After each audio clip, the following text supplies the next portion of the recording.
Anyway, welcome to Fruit Snacks, a weekday podcast that covers big ideas about the Christian worldview in a bite-sized format.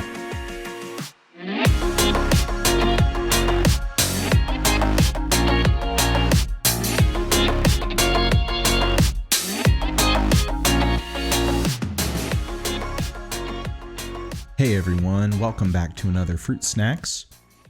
Today we're going to continue the discussion about Genesis 1 and how to understand it in light of its ancient Near Eastern worldview and context. And in Monday's episode, I suggested that based on other ancient Near Eastern creation stories and the general culture in which the Israelites would have found themselves, that the text of Genesis 1 really should be understood in terms of its being function-oriented and not really concerned with material origins of all of creation in the universe.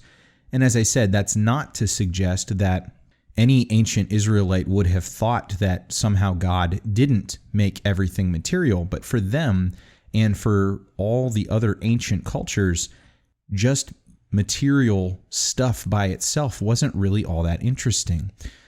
What was more interesting to them, and what is the focus of their narratives from a creation standpoint, is that their deity gives that material stuff a purpose, that he brings order out of chaos, and that he brings function out of non-function. And so Genesis 1 in that sense would fit a function or a functionary structure. And if we interpret it in that way, it matches much more closely other ancient Near Eastern creation stories, which I think makes more sense and gets us closer to how the original audience would have understood it and read it. So then that brings us to an important question. If that's the case, if Genesis 1 is about function, then what is the function of day 7?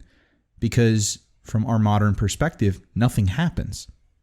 And it is often interpreted to simply be an example to us that, well, God rested so that we would do it. That, in other words, day 7 doesn't do anything for God. It only is for humankind. But I don't think that's the case. If we look at the scriptural accounts of Solomon's temple and the way in which it's built and some of the imagery that is built into Solomon's temple, there is quite a lot of cosmos-oriented imagery and sculpture and pictures that are painted in the temple. And if we look at other ancient Near Eastern temples, they mirrored this as well. In Egyptian temples and Babylonian temples, you see cosmos imagery or references, meaning that the ancient world, meaning that cultures in the ancient world viewed their temples as a reference point to something else. That the temple was essentially a mini version of the cosmos, of everything that existed. And in that way, it means that ancient peoples would have understood the temples that they constructed as a sort of mini residence for their deity. But in a much larger context, they would have understood the cosmos themselves, all of creation, as the divine temple. That ultimately, this little building that was constructed is not where the deity resided. It was rather all of the created world and order. And we see this kind of thinking in passages like Isaiah 66:1, which says that the earth is God's footstool. Now, a footstool is where a king would rest his feet when he was sitting on his throne.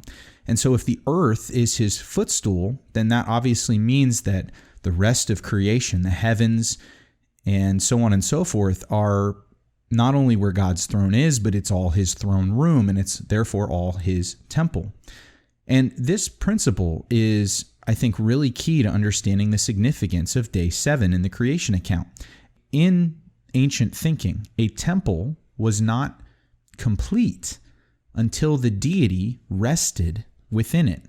You could build a building or an idol or whatever, but until that deity came and rested within it or upon it or whatever, it wasn't functioning as intended. It was just empty.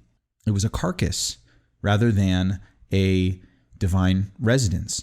And so day 7 may be the most significant day in the entire creation account, because it is the day that deity, God, comes to rest within the temple that he has built for himself.